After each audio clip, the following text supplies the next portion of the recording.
इमरान खान को आगाह कर दिया है। परवेज इलाही के हमरा 10 अरकान कौमी असम्बली और कुछ सीनियर रहनुमा भी शामिल हैं। जाबिर वकास हमारे नुमाइंदे इस वक्त हमारे साथ है। जी जाबिर, 10 सूबाई अरकान असम्बली जो हैं वो भी आज इस वक्त शामिल हो रहे हैं पाकिस्तान तहरीक इंसाफ में।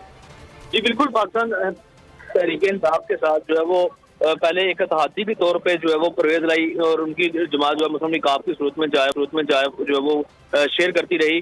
ताहम अब जो है वो इस वक्त जो नई से नजर आ रही है उसमें यही है कि परवेज इलाही और उनके साथ 10 के करीब जो साबिक असम्बली अरकान है वो पाकिस्तान तहरीक इंसाफ में शमूलियत अख्तियार कर रहे हैं। और इस हवाले से जो है वो जो मीटिंग हुई है उसमें इस वक्त जो है वो अगर जो मैं बात करूं तो इसमें शामिल जो है वो तकरीबन हाफिज अम्मार यासर, शुजात नवाज, अब्दुल्ला यूसुफ फड़ैज मुलाकात में शरीक थे। इसके अलावा बाऊ रमजान, साजिद भट्टी, दानुल हक, मोहम्मद अफजल, बसमा चौधरी, खदीजा उमर फरूकी भी इसमें शामिल हैं।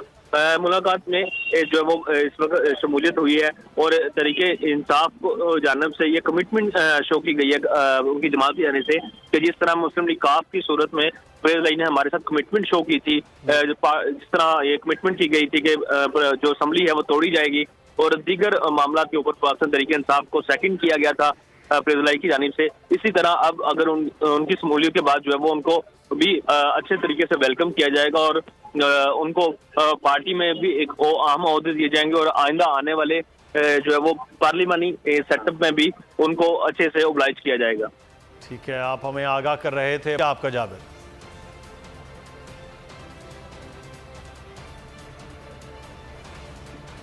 और एक और खबर से आपको आगाह करें कि जस्टिस मज़ाहिर अली नकवी और जस्टिस एजाजुल एहसन मुतासिब हैं। दोनों जजों को नवाज शरीफ और पार्टी के दीगर रहनुमाओं के मुकदमात की समाअत से रोका जाए। नून लीग ने हिकमत अमली तैयार कर ली है। खबर आपको दे रहे हैं कि जस्टिस मज़ाहिर नकवी और जस्टिस एजाजुल एहसन को नून लीग और नवाज शरीफ के हवाले से मुकदमात से रोका जाए। फहद चौधरी हमारे नुमाइंदे इस्लामाबाद से हमारे साथ है। जी फहद, आगाह कीजिएगा, मजीद क्या अपडेट्स है इस हवाले से? जी देखिए, वज़ीर आज़म शहबाज शरीफ की ज़ेर सदारत मुस्लिम लीग नून का अहम मुशावरती इजलास आज हुआ है। इसमें अहम फैसला किया गया है